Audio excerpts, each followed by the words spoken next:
सच्चिदानंद रूपाय विश्वोत्पत्त्यादि Hathaway तापत्रय विनाशाय श्रीकृष्णाय वयं नुमः। चैतन्यं शाश्वतं शान्तं व्योमातीतं निरञ्जनं नादबिन्दुकलातीतं तस्मै श्रीगुरुवे नमः। सर्वरूपमयी देवी सर्वं देवीमयं जगत् अतोऽहं विश्वरूपां तां नमामि परमेश्वरी। गीता में एक शब्द है अहंकार विमूढ़ात्मा कर्ता हमिति मन्यते, आधा श्लोक है। तो अहंकार, हमारा अहंकार व्यवहार जगत में, परमार्थ जगत में विमूढ़ किस प्रकार है। देखो, चित्त की 4 वृत्तियां होती। हमारा चित्त 4 प्रकार से काम करता है। एक तो मूढ़ वृत्ति सबसे पहले, उसमें ही जो विशेष रूप से अटक जाते हैं उसको कहते हैं अहंकार विमूढ़ात्मा। दूसरी वृत्ति है क्षिप्त, अपने मन को बाहर फेंक देना इंद्रियों के सहारे। विक्षिप्त, बाहर के प्रभाव को वापस मन में लाके डाल देना। फिर एकाग्र, उसमें एकाग्र हो जाना, फिर निरुद्ध होना। इस तरह की 4 वृत्तियां हैं। तो अहंकार विमूढ़ होता है मूढ़ वृत्ति के पीछे, वो मूढ़ वृत्ति है। तो जिस प्रकार से इस शरीर का जन्म माता के गर्भ से होता है कि नहीं, और निश्चित नियम से उदर में देह बनती है, कोई इसको जान नहीं पाता, और निश्चित नियम से जीव का देह रूप से माता के उदर से बाहर जन्म होता है, ये भी बात कोई जान नहीं पाता। जन्म होते ही उस बच्चे की आंखें जो देखती हैं, कान जो सुनते हैं, जो कुछ देखा सुना उसने अपने हिसाब से समझा, उसी तरह वो बोलना, उसके वाणी क्रिया करनी शुरू कर देती है। अंग्रेज का बच्चा है तो अंग्रेजी बोलने लगेगा, हिंदुस्तानी का बच्चा है तो हिंदुस्तानी बोलेगा, मुसलमान का बच्चा है तो मुसलमानी बोलेगा। उसने जो देखा सुना समझा महसूस किया उसी के अनुसार उसकी वाणी बन जाती है। इसमें भी कोई कुछ नहीं करता, इतना उसमें ग्रैस्पिंग पावर होती है। और थोड़े समय बीतने पर बच्चा माँ गोद में कब तक उसको लिए रहती है, जब तक उसके हाथ पैर सशक्त नहीं हो पाते, 2, 4, 5, 6 महीना। और जहां उसके हाथों पैरों में मजबूती आई, जहां उसने पीठ उठाना रखना सीख लिया, वहीं वो माँ की गोद से उछल के नीचे, फिर दोबारा वो माँ की गोद में नहीं आता बिना अपनी जरूरत के।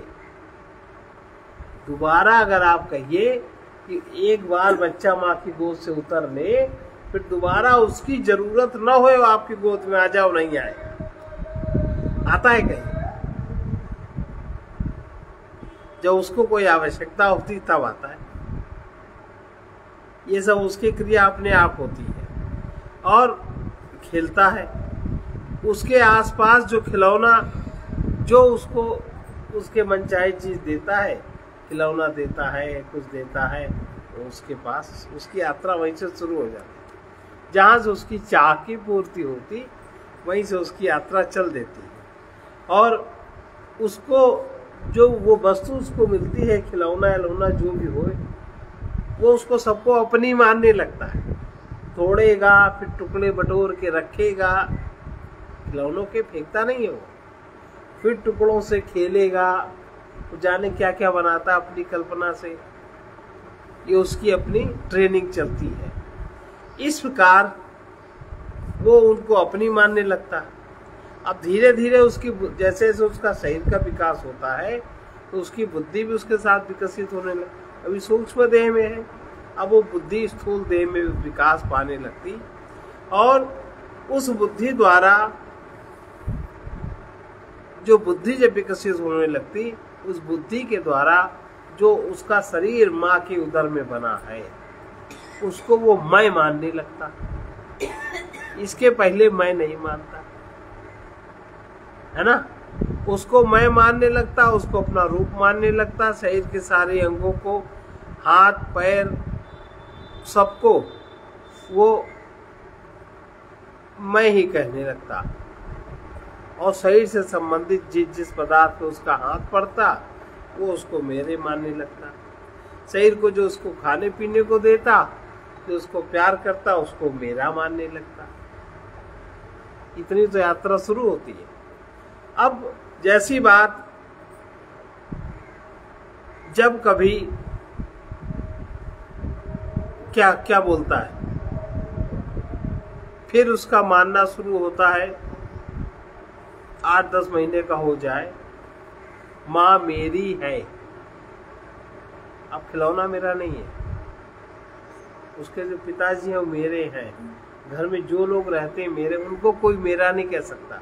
अगर कोई मेरा कहे तो बड़ी आफत मचाता है ना। और मेरा पद दिखाने के लिए बच्चे 4-5 साल तक बड़े बड़े करतब करते हैं कि कहीं ऐसा नहीं मेरे से ना हट जाए। जैसे नन्नू जब छोटी थी तो पाली में एक बार जाके वो स्टेज में बैठ गई मेरी गोदी में, कि जो सब लोग देख रहे हैं, सब लोग छू रहे हैं, कहीं अब उनके तो नहीं हो गए। तो ये भीड़ में घुस के अपना अस्तित्व समझने के लिए, ऐसे सभी बच्चों का होता है कि कहीं ये उनके तो नहीं हो गए।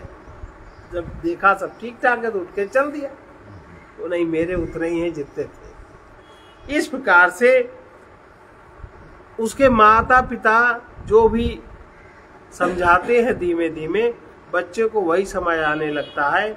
बच्चा अपना सामान पहचानता है, उसकी अपनी जो संपत्ति है खिलौने आदि की, वो सब पहचानता है। जो कुछ भी उसको माता पिता से मिलता है उसको वो अपना ही मानने लगता है, चाहे जो मिले। और अपना मानकर अब वहीं से उसका शुरू हो गया मोह और लोभ और अभिमान।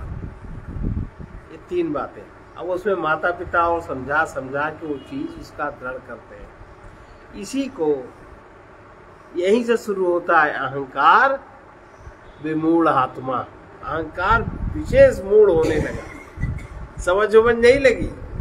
यहीं से अहंकार की विमूढ़ता, एक तो होती है मूढ़ता माने अटक जाना, एक विशेष मूढ़ता जो सभी उस मूढ़ता की ओर ढकेल रहे हैं। विशेष मूढ़ता यहीं से शुरू हो जाती है।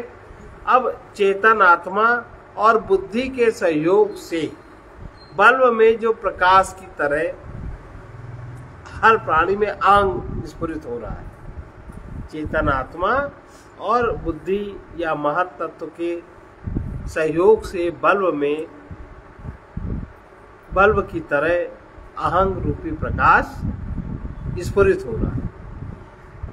अब ये बात है कि सबसे पहले अब वहां से अगर ये यात्रा शुरू हो जाए, ये जो तुमने शुरू किया कहना मैं देव हूं, ये मैं को जो कहा, मैं के आगे, इस अहंग के आगे संसार है।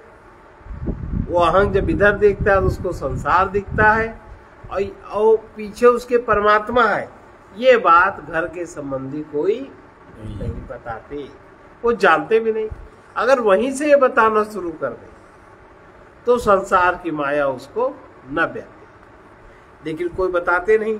अब ये मैं जहां से उत्पन्न होता उसे तो जानते नहीं जहां से मैं उत्पन्न हुआ। और मैं हूं हर प्राणी कहता है, और कहते कहते जो कुछ मिला है हमारे को, शरीर मिला, मन मिला, इंद्रिय मिला, कुछ नहीं बनाया किसी ने। ऊपर से उस दाता को न जानकर मेरा मेरा ऐसा मानने लगे। इस मान्यता से ही अहंग के आकार विकसित होने लगे। 5 वर्ष के बाद, 7 वर्ष के बाद अहंग के आकारों का रूप थोड़ा थोड़ा बढ़ने लगता। और इस अहंकार के देह, इस अहंकार, ये जो अहंकार बनता जाता, इस अहंकार जिस देह को मैं कहता है, उस अहंकार की देह तो बनती है माता के पेट में, और निश्चित समय पर देह का जन्म भी होता है। इस देह को ही अहंकार अपना रूप मानता है, और इसे ही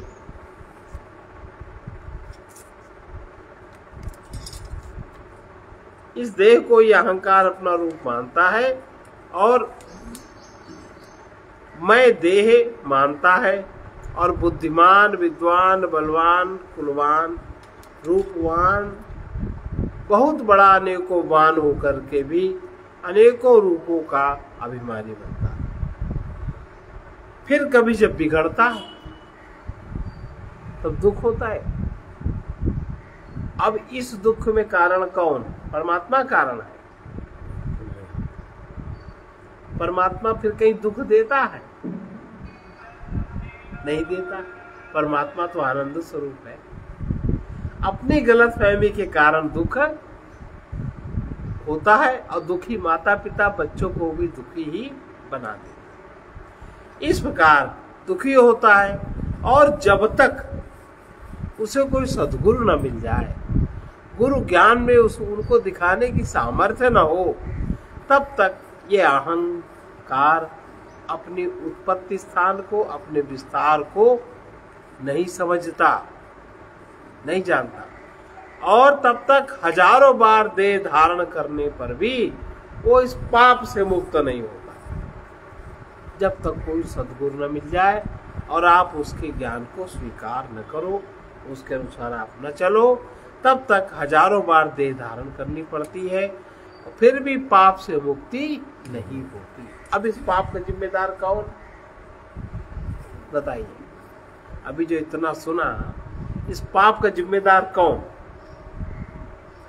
परमात्मा जिम्मेदार या प्रकृति जिम्मेदार? प्रकृति ने तो आपको उत्तम वस्तु दी, बहुत उत्तम दिया, पूरा सुंदर शरीर। आपके माता पिता ने उसमें कुछ नहीं किया, आपने कुछ नहीं किया, बड़ा बढ़िया।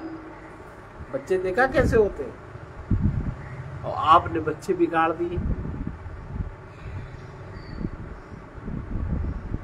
अब यहां से दुख शुरू हुआ। अब अहं ज्ञान जहां से उत्पन्न होता है, चेतन आत्मा और बुद्धि के संयोग से अहं ज्ञान का स्फुरण होता है। यह अहं ज्ञान जहां से स्फुरित होता है, शास्त्रीय भाषा में उसको महातत्व कहते हैं, मतलब व्यापक बुद्धि। शास्त्रीय भाषा में उसको महातत्व कहते हैं। चेतन तत्व और बुद्धि के योग से अहं ज्ञान प्रकट होता है। चेतन तत्व में कोई अहं नहीं है। जब उसमें प्रकृति का सहयोग होगा, बुद्धि का जब सहयोग होगा, तब उसमें तब चेतन तत्व अब प्रकृति से ढक तो सकता नहीं। परमात्मा है भाई, प्रकृति से ढक सकता नहीं, अपना अस्तित्व उसका मिटा सकता नहीं। अब प्रकृति आच्छादित हो गई तो अहम प्रकट हो गया।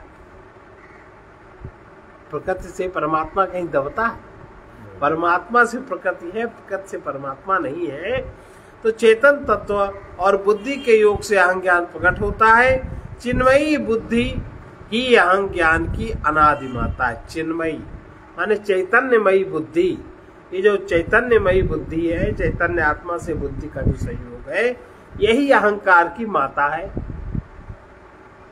जिसको कहते हैं आदि शक्ति ने मुझको जन्म दिया, ये कहते हैं ना, वो चिन्मयी बुद्धि। ये चिन्मयी बुद्धि अहंकार की माता है। इस सत चिन्मयी माता का उपासक, सत चिन्मयी इस माता की जो उपासना करता है, इसका उपासक जड़ देहमयी माता के गर्भ में फिर नहीं आता। ये है, लोग कहते ना देवी की उपासना, लेकिन जानते नहीं उसका भेद क्या है। वो बना लिया दुर्गा जी 4 हाथ 8 हाथ, मन में भी उसको धारण करते, पर उसका तत्व समझ में नहीं आता। अब ये जो अज्ञान स्वरूप अहं का सत चिन्मयी मां से विमुख होकर, ज्ञान स्वरूप अहं का सत चिन्मयी मां से विमुख होकर विनाशी नाम रूपों को पकड़ना ही परम सत्य से असत अनित्य की दिशा में पतन है। क्या इस पतन को कोई जानता है? और यह पतन ही पाप का प्रारंभ है। अभी पाप कैसे मिटेगा? नीचे गिरता ही रहता है, नीचे गिरता जाता है। जिसके साथ कोई वजन बोझ होता है, केवल ज्ञान स्वरूप अहंग अति सूक्ष्म है। ये अहंग ज्ञान जब कोई संसार का नाम रूप लाद लेता है या नाम रूप से जुड़ जाता है, वजन भार बन जाता है। इस अहंग ज्ञान में संसार का नाम रूप वजन भार बन जाता है। यही तभी पतन होता है। अगर नाम रूप का वजन ना हो, उसकी अगर समझ हो वजन की जगह, तो ये भार न बने, पतन न हो। किसी वस्तु व्यक्ति को विनाशी नाम रूप को मेरा मान लेना ही भारवाही बन जाना है, भार को ढोने वाला। अहंग ज्ञान में जब मेरा कुछ भी नहीं रह जाता, तभी आकार से संबंध ना रहने के कारण अहंग के निराकार ज्ञान स्वरूप चेतना में जड़ प्रकृति का आवरण नहीं रह जाता। तब शांति मिलती है। अहंकार समाप्त होने पर, अर्थात अहंग ज्ञान में कोई आकार न रहने से, अहंग रहे पर आकार न रहने से परमात्म तत्व की अनुभूति होना शुरू हो जाती है। अहंग जब चिन्मयी माँ, ये जो अहंग है, ये जो इसकी जो चिन्मयी माँ, कौन इसकी चिन्मयी माँ? प्रज्ञा। अहंग जब चिन्मयी माँ प्रज्ञा स्वरूपी माँ के गोद में ठहरता है, तभी माँ की कृपा से परमात्म तत्व की अभेद अनुभूति का स्फुरण होने लगता है।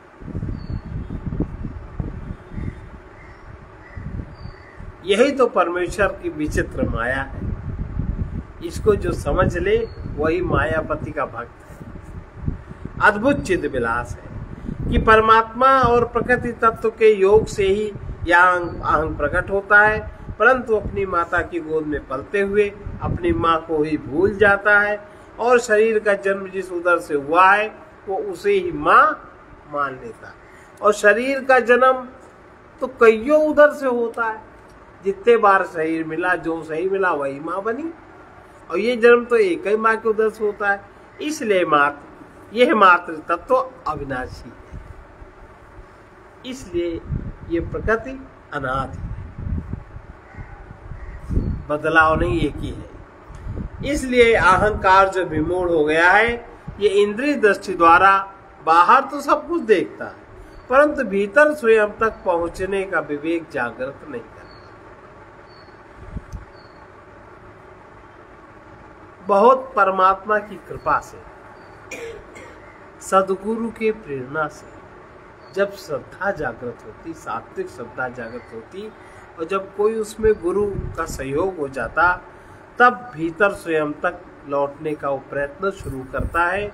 जब उसके अपने ऊपर उसकी कृपा होती, तभी बाहर की यात्रा बंद होती, नहीं तो बाहर की यात्रा बंद नहीं होती। इस प्रकार विमूढ़ता, जीव की विमूढ़ता के कारण, अहंकार की विमूढ़ता के कारण, मोह लोभ एवं वासना कामना के वशीभूत होकर भगवान के संदेश को, उपदेश को, आदेश को अपने व्योत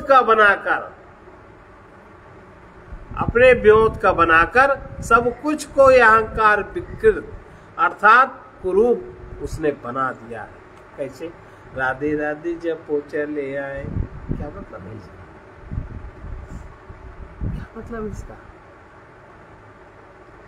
अपने व्योत का बना के सब कुछ शास्त्रीय ज्ञान को कुरूप बना दिया है।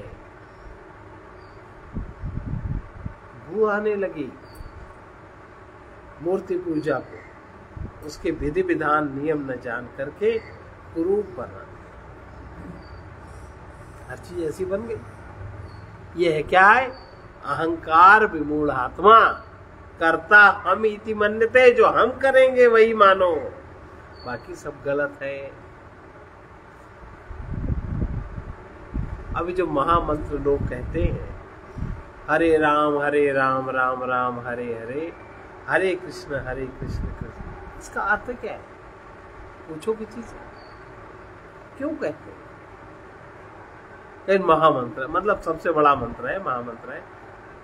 हरे राम हिले रहो, झूमे रहो, इसका मतलब क्या है?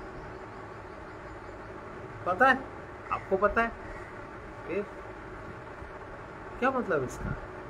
सुना और मान लिया और वैसे ही करने लगे, अपने को मुक्त भक्त, अपने को भक्त समझने लगे, फला फला संप्रदाय के हम जुड़े हैं, फला फला के।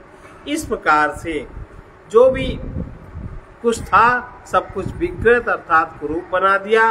अब लोभी मोही कामी सुखासक्त अहंकार ही दमन को, छल कपट को नहीं छोड़ पाता।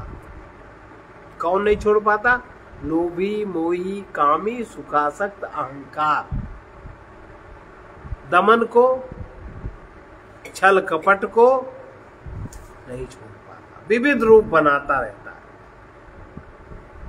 अब देखो कथा में देखो, महिलाएं भी पगड़ी बांधे रहती, कितना खर्च करती। आदमियों को रूप देखो, देख क्या है, एक पागलपन, कामी, कितना कितना करोगे, अपराध बन जाता। नहीं छोड़ पाता। विद्वान होने पर भी अहंकार सुखासक्ति वश दोषी ही बना रहता है।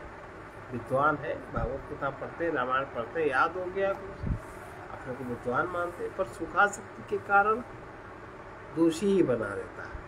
इस प्रकार परम गुरु भगवान जो कहते हैं, उनका निर्णय जो बुद्धिमान है, थोड़ा समझदार है, उसके लिए बहुत स्मरणीय है। भगवान कहते हैं जो सृष्टि दिख रही है उसके रचयिता जो परमेश्वर हैं, वे इस लोक के भूत प्राणियों के कर्तापन को अथवा कर्मों को या कर्मों के संयोग फल को नहीं रचते। फिर भी इस परमात्मा के प्रकाश से प्रकृति ही सब कुछ करती है। परमात्मा नहीं करती, प्रकृति ही सब कुछ करती है। परमात्मा किसी के पाप पुण्य को भी ग्रहण नहीं करते, किंतु अज्ञान से ढक जाने के कारण सब जीव विपरीत मान्यता से बंधे हैं। वो कहते हैं परमात्मा को ही देव, परमात्मा को ही, विपरीत मानता जाके। जब प्रज्ञा विवेक द्वारा ज्ञान की निवृत्ति होती है कभी, तभी आत्मज्ञान द्वारा अर्थात अपने अहं स्वरूप के ज्ञान द्वारा अपने परमाशय परमात्मा का बोध जागृत होता है। यही परम गति है। अहंकार के में असत अनित्य नाम रूपों का भर जाना ही, मोही लोभी कामी संगाभिमानी बन जाना ही अधोगति है। अब सब अधोगति में है कि नहीं? यह अधोगति है। अहंकारी पतित होकर पापों से आबद्ध होता है। अहंकार ही पुण्यों के द्वारा पापों से मुक्त होकर उन्नति, सदगति, परम शांति को प्राप्त करता है। परम गति प्राप्त होने पर पाप पुण्य दोनों का बंधन नहीं रह जाता। आत्मज्ञान हो जाए फिर पाप पुण्य का बंधन नहीं रहता।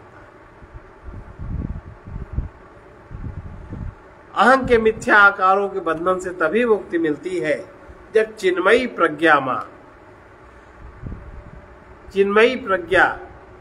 माँ की कृपा का आश्रय होता है। जब उनकी कृपा होती है, विवेक न होने के कारण भोगियों की भीड़ के पीछे चलते हुए जब तक जीव कोई भी प्राणी जगत की वस्तुओं को और जगत के व्यक्तियों को अपना मानकर लोभी मोही अभिमानी बनता रहेगा, तब तक वो स्वयं ध्यान द्वारा स्वयं भीतर तक नहीं लौट सकता। इसीलिए बाहर से कुछ नहीं छोड़ना है, परंतु भीतर अपना कुछ नहीं मानना है। ये मंत्र है, क्योंकि बाहर कोई बंधन है ही नहीं। रस्सी को सांप मानकर भयातुर नहीं बनना है।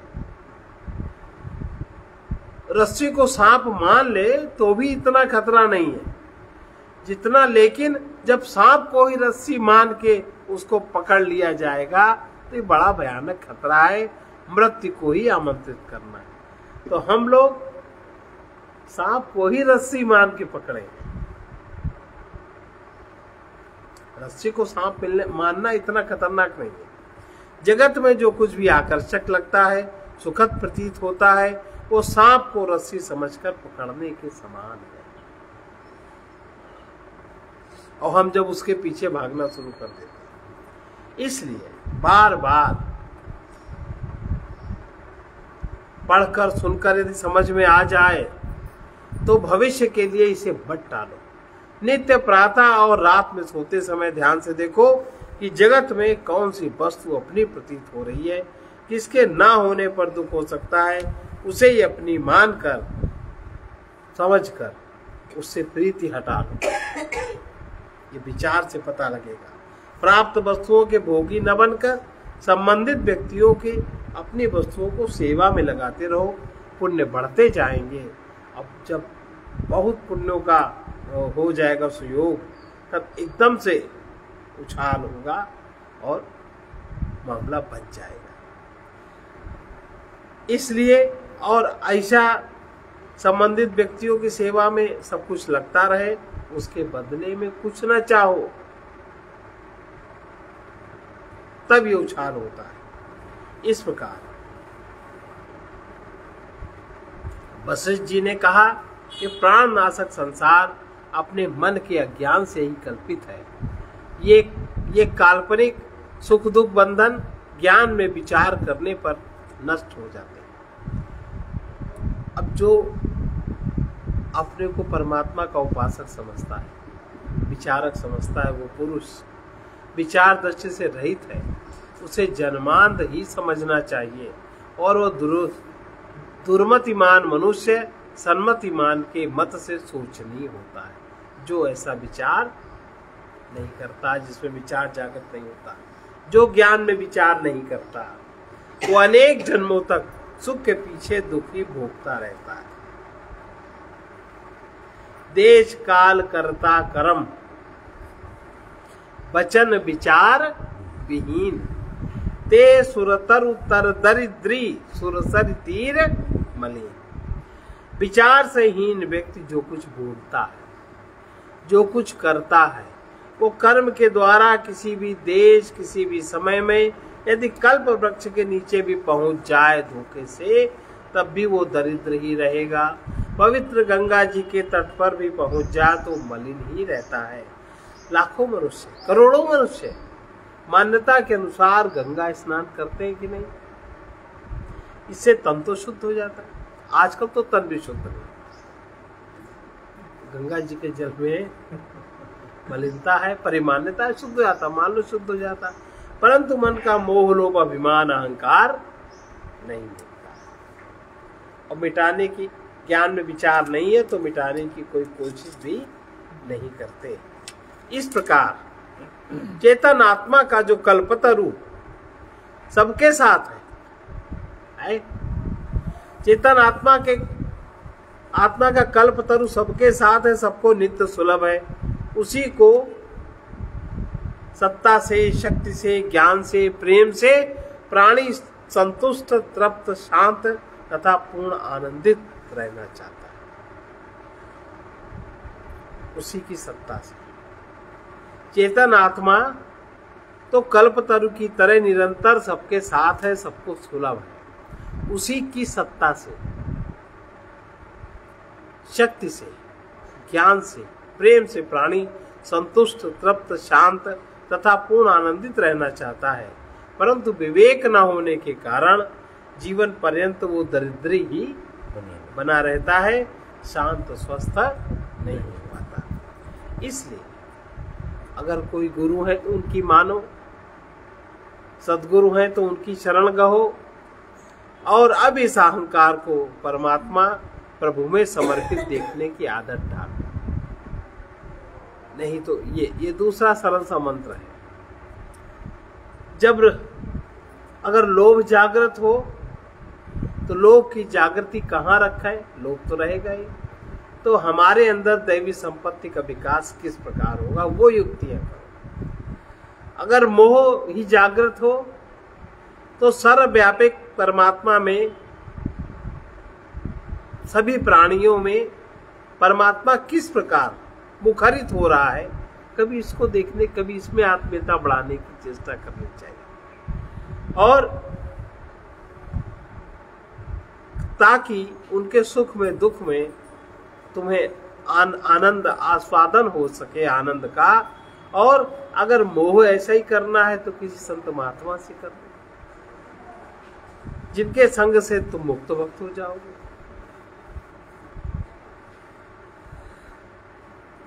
इस प्रकार अगर अभिमान भी रहेगा, अभिमान अगर करना है तो परमात्मा के अविनाशी चेतन अंश के होने का अभिमान जागृत करो, और विनाशी जड़ देहादिक वस्तुओं के आगे अपने को दीनहीन नहीं समझना चाहिए।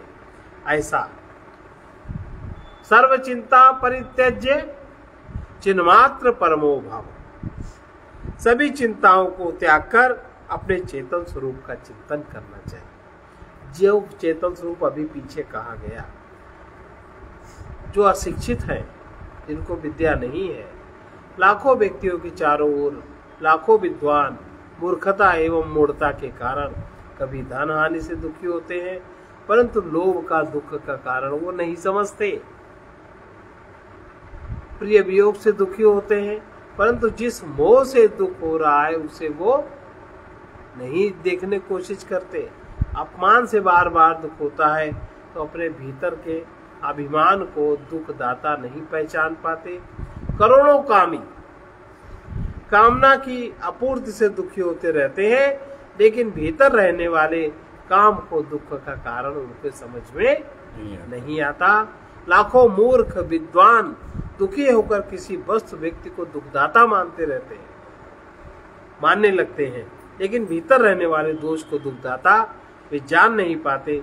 इसीलिए सभी मूर्तावश सुख के पीछे दुखी होते रहते हैं निरंतर। अनेकों बार दुखी होने पर भी गुरु ज्ञान में अहंकार की मूर्खता को नहीं समझ पाते। अगर कभी कुछ पढ़ने वढ़ने का मन करे तो कभी गीता भी पढ़नी चाहिए, कभी संत महात्माओं द्वारा लिखित साहित्य भी पढ़ना चाहिए। अपना ही उपन्यास और अपना ही जो हमने माना है, इसी में समय न बिताए। कुछ सुनने में समय, अगर कहीं जाना है, इधर उधर करना सुन करके किसी संत महात्मा के उपदेश सुने तो ठीक रहता है। भगवान की चर्चा, भगवान के गुणों का ध्यान उसको समझ के अनुसार, तत्व से समझ के करें। किसी लोभी मोही अभिमानी कामी के अनाचार दुराचार की बार बार चर्चा करके उसके पाप में हिस्सा नहीं लेना चाहिए। इसलिए कभी पढ़ते हुए, कभी कहते हुए, कभी पर चर्चा, पर निंदा, पर दोष देखने की, दूसरों को बताने की जो आदत है वो आसानी से नहीं छूटती। इस मामले में बहुत सजग सावधान रह करके अपने मन को इन आदतों से बचाना चाहिए। कुछ करते रहने की आदत है तब व्यर्थ कुछ न करे, कुछ सेवा कार्य हाथ में पकड़ ले वो करे। जब कभी एकांत में अकेले बैठने में जीव होता है, किसी के यहाँ जाने का संकल्प उठता है, तब वहीं जाना चाहिए जहाँ जानने से किसी को विशेष हर्ष हो। जहाँ नहीं तहाँ नहीं सिर उठा के चल दे, और वो ऊपर से दिखावटी व्यक्ति न हो, और किसी न किसी को सेवा का अवसर हो, किसी का दुख घटे, किसी की सेवा करने का अवसर मिले, वहीं जाना चाहिए। अनावश्यक अपनी प्रसन्नता के लिए इधर उधर नहीं भटकना चाहिए, प्रायः इसके परिणाम विपरीत होते हैं। पुत्रदारादि संसारः साम सम्मूढचेतसा विदुषां शास्त्र संसारः सद्योगाभ्यास विघ्नकृत। पुत्र स्त्री आदि संबंधी जनों के संग से मोही का चित्त विमोढ़ हो जाता है। मोही है, उसके चित्त में विमोढ़ता छा जाती है। और शास्त्र अध्ययन के भार से विद्वान विमोढ़ हो जाता है। अगर शास्त्र अध्ययन से अगर विवेक अंदर से जागृत नहीं है, तब अगर आपने शास्त्र का अध्ययन किया तो आप विमूढ़ता को प्राप्त हो जाएंगे। साधना में यही सब विघ्न है। इसलिए भगवान कहते हैं कि कृष्ण के साथ रहते हुए जब अर्जुन जैसे व्यक्ति को धर्म सम्मूढ़ चेता, भगवान ने कहा ना, धर्म के विषय में मोहित जानकर शिष्य होकर सम्यक ज्ञान चाहते हो। भगवान ने बड़े खुले शब्दों में कहा धर्म सम्मूढ़ चेतसा। इसलिए जब अर्जुन की तरह सुनने वाला, कृष्ण की तरह कहने वाला, इसलिए अपने भीतर रहने वाली मूर्खता को न पहचान पाया। इतना कहने के बाद उनको मूर्खता समझ में आई। लेकिन आज हम अज्ञान में तुच्छ अभिमान के कारण मूर्ख बने रहते हैं, अर्थात न किसी न किसी नशे में बुद्धि मूर्छित है, अपनी मूर्खता को नहीं देख पाते, किसी की सुनते सुनाते नहीं। इसलिए अगर किसी को धन का मद है, बहुत होता है, बहुत बड़ा मद है, धन का मद है, किसी को बलवान होने का मद है, किसी को रूपवान होने का मद है, तो किसी को बुद्धि शास्त्र ज्ञान होने के मद से उसकी बुद्धि मूर्छित रहती है। ये जितने प्रकार की भी बुद्धि की मूर्छा है, इसको हटाने के लिए जब तक ये बुद्धि की मूर्छा नहीं हटती, तब तक हमारे अंदर विवेक का उदय नहीं होता। श्रद्धा जागृत होने पर, संत संगति में मिलने पर, तभी मन की मूर्छा, बुद्ध की मूर्छा अवस्था का पता लगता है। श्रद्धा न होने पर बहुत विद्यावान को भी पता नहीं लगता। अशिक्षित मूर्खों के द्वारा समाज में इतनी बुराइयां नहीं फैलती, वो तो व्यर्थ की मान्यताएं फैलाए रहते हैं। अशिक्षित मूर्ख मान्यताएं फैलाए रहते हैं, लेकिन जो शिक्षित मूर्ख है ये बहुत प्रसार करते हैं। भलाइयों एवं धर्म के प्रसार भी मूर्खता से रहित विद्वानों द्वारा ही हो पाता है, मूर्ख व्यक्तियों से नहीं हो पाता। पहले भी होता रहता है। विवेक न होने पर सारा ज्ञान निष्फल, शास्त्र ज्ञान निष्फल सकल, शास्त्र ज्ञान निष्फल सकल, जो नहीं होय विवेक, जो नहीं होय विवेक, स्वाद न जाने कर छली, स्वाद न जाने कर छली, चाखत पाकनी, चाखत पाकनी। इसलिए सावधान रहना है कि हम अपने नाम के आगे उपाधियों को बताकर अहंकार को संतुष्ट ही न करते रहें।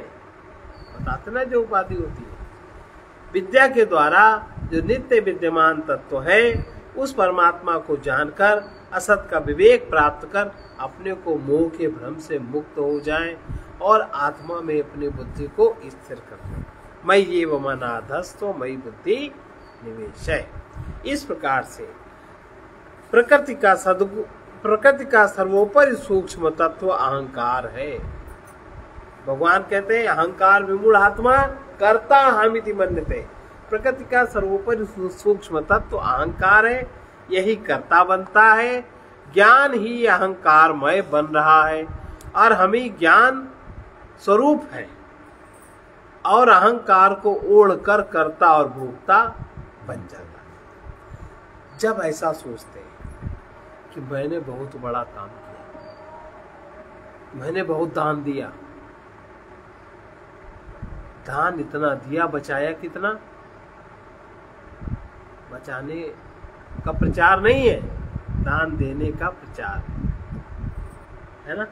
बचाया कितना? और इतनी सेवा करी, इतना श्रम किया, अभी मुझे कार्य करना है, फलाना धन प्रतिष्ठा, जाने हमें क्या क्या भी चाहिए, इत्यादि भविष्य के जो चित्र मन में बनते रहते हैं, तभी कभी कभी विचार करना चाहिए कि हमारे अधिकार में क्या क्या है और क्या क्या हमारे अधिकार से बाहर है।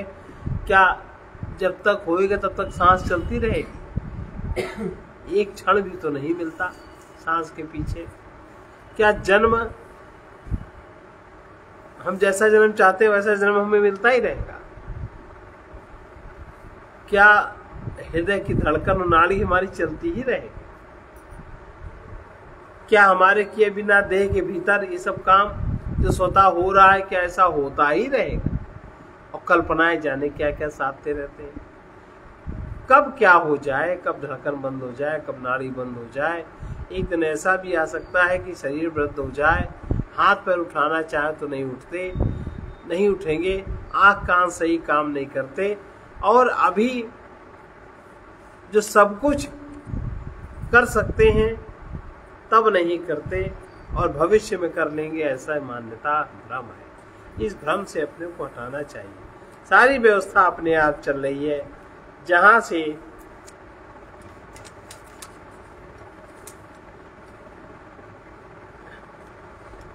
सारे संसार की व्यवस्था चल रही है, वहीं से इस शरीर की भी व्यवस्था चल रही है। सारी व्यवस्था, शरीर की भी सारी व्यवस्था को उसी के विधान पे छोड़ देना चाहिए।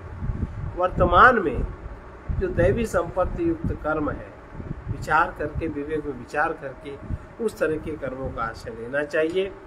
देखते रहना है कब क्या आता है, कब क्या जाता है, और हमारे तन मन अहंकार पर आने जाने का क्या प्रभाव पड़ता है, कितनी देर तक वो प्रभाव रहता है।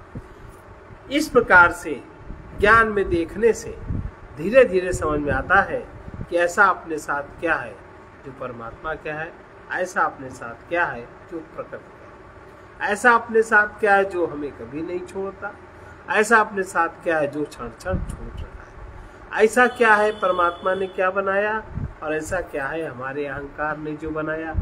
ये विचार जागृत रखना चाहिए। जो परमात्मा का चेतन ज्ञान स्वरूप सब तत्व है, वो तो है अविनाशी, वो तो सदा रहेगा, आपके अंदर साक्षी रूप से रहेगा। और जो प्रकृति से मिला है, परिवर्तनशील है, बदलता ही रहेगा, उसकी सुरक्षा की चिंता करना व्यर्थ है, वो तो बदलेगा ही। जो कुछ अहंकार ने बनाया, अर्थात अहंकार ने क्या बनाया, मैं देह हूँ, देह नहीं बनाई, पर अपने को देह की मान्यता या अहंकार ने बनाई। यह मेरा है, इसी मोह के कारण जो मान्यता, लोभ, अभिमान, आसक्ति आदि दोष जो बढ़ रहे हैं, इनको छोड़ने का अभ्यास क्रमशः करते रहना चाहिए, तो जीवन में परमात्मा की अनुभूति का स्मरण शुरू होता है। यदि अपना मानना न छोड़ा, एक बात तय है कि मृत्यु सब कुछ छुड़ा देगी, छुड़ा देगी। इसे धीमे धीमे अपना आप मानते मानते छोड़ो, ताकि मृत्यु में तकलीफ न हो। शरीर, परिवार, संपत्ति, अधिकार, यही सब जाएगा, लेकिन लोभ, मोह, अभिमान, आसक्ति, कामना, वासना, अहंकार के साथ रहेंगे। अगले जन्म में भी जाएंगे, दूसरे जन्म में भी जाएंगे। इन्हीं के अनुसार पुनः जीवन यात्रा शुरू होगी, ये जितनी मात्रा में अंदर विद्यमान है। इसलिए आत्मवान होकर परमात्मा की अभिन्नता का आनंद अभी से लेने का अभ्यास डालो।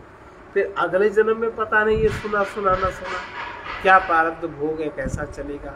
विनाशी की ममता, कामना, वासना से अभी अभी मुक्त हो सकते हैं।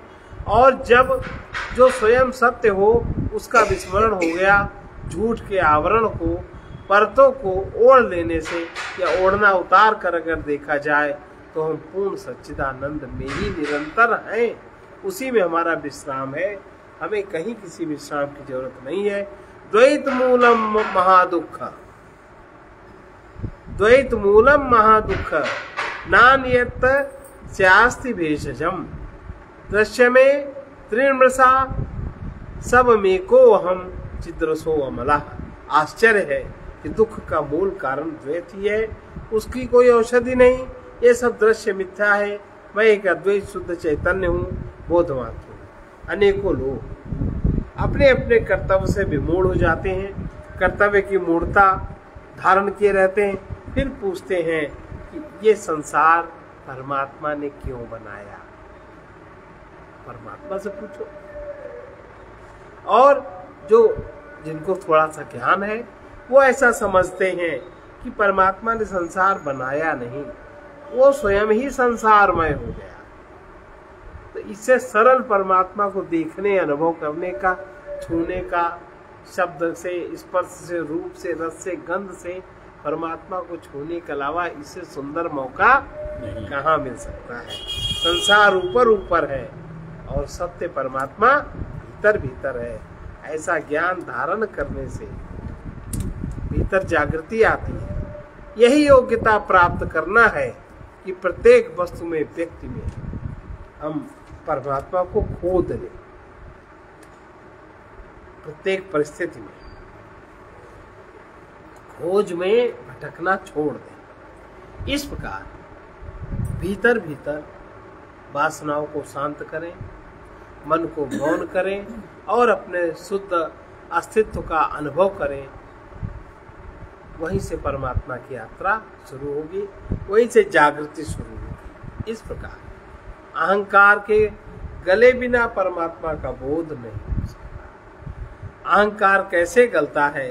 अहंकार को प्रकृति का अंश मानकर चेतन आत्मा को अनंत परमात्मा से निरंतर अभिन्न जानकर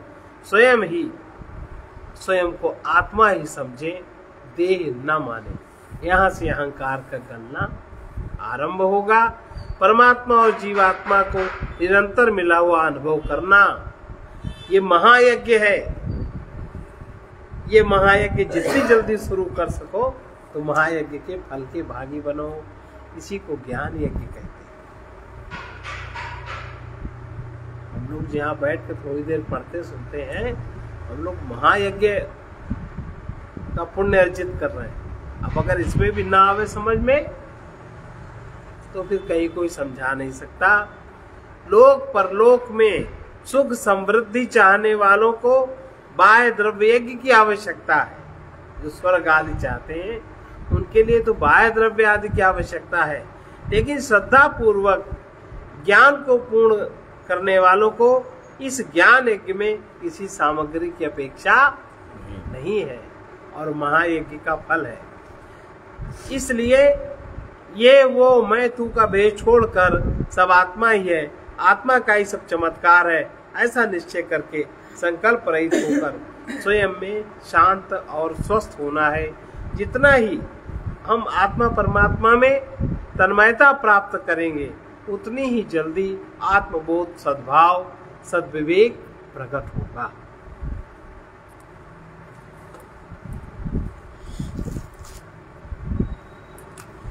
प्रभु कृपा महान है, प्रभु कृपा महान है। जहाँ सुलभ सत्य संग अहं निरभिमान है। जहाँ सुलभ सत्य संग अहं निरभिमान है। प्रभु कृपा महान है, प्रभु कृपा महान है। जो किसी विपत्ति में न धैर्य छोड़ता कभी, जो किसी विपत्ति में न धैर्य छोड़ता कभी, जो स्वधर्म कर्म से न मुख मोड़ता कभी, जो स्वधर्म कर्म से न मुख मोड़ता कभी, शक्ति सदुपयोग का जहाँ की सतत ध्यान है। शक्ति सदुपयोग का जहाँ की सतत ध्यान है। प्रभु कृपा महान है, प्रभु कृपा महान है। जगत में अप्राप्त वस्तु की न चाह हो जहाँ, जगत में अप्राप्त वस्तु की न चाह हो जहाँ, ईर्ष्या विरोध क्रोध की न राह हो जहाँ, ईर्ष्या विरोध क्रोध की न राह हो जहाँ, मुक्ति भक्ति के लिए जिसे कि आत्मज्ञान है। मुक्ति भक्ति के लिए जिसे कि आत्मज्ञान है। प्रभु कृपा महान है, प्रभु कृपा महान है। जो असंग रह सके जिसे न क्षोभ हो कहीं, जो असंग रह सके जिसे न क्षोभ हो कहीं, जन धन अधिकार भोग का न लोभ हो कहीं, जन धन अधिकार भोग का न लोभ हो कहीं, जब जबकि शत्रु मित्र लाभ हानि में समान है। जबकि शत्रु मित्र लाभ हानि में समान है। प्रभु कृपा महान है। प्रभु कृपा महान है। शांति दिखती जिसे सकल विकार त्याग में। शांति दिखती जिसे सकल विकार त्याग में। रहे कर्म व्यस्त पर फंसे न चित्त राग में। रहे कर्म व्यस्त पर फंसे न चित्त राग में। जो कि प्राप्त भोग में सतर्क सावधान है। जो कि प्राप्त भोग में सतर्क सावधान है। प्रभु कृपा महान है। प्रभु कृपा महान है। जब वियोग का न भय संयोग की न दास था। जब वियोग का न भय संयोग की न दास था। दृष्टिगत जिसे सुख ऐश्वर्य तुच्छ भास था। दृष्टिगत जिसे सुख ऐश्वर्य तुच्छ भास था। वही कृपा पात्र श्रेष्ठ परम भाग्यवान है। वही कृपा पात्र श्रेष्ठ परम भाग्यवान है। प्रभु कृपा महान है। प्रभु कृपा महान है। पतित पावनी समर्थ कष्ट नाशनी कृपा। पतित पावनी समर्थ कष्ट नाशनी कृपा।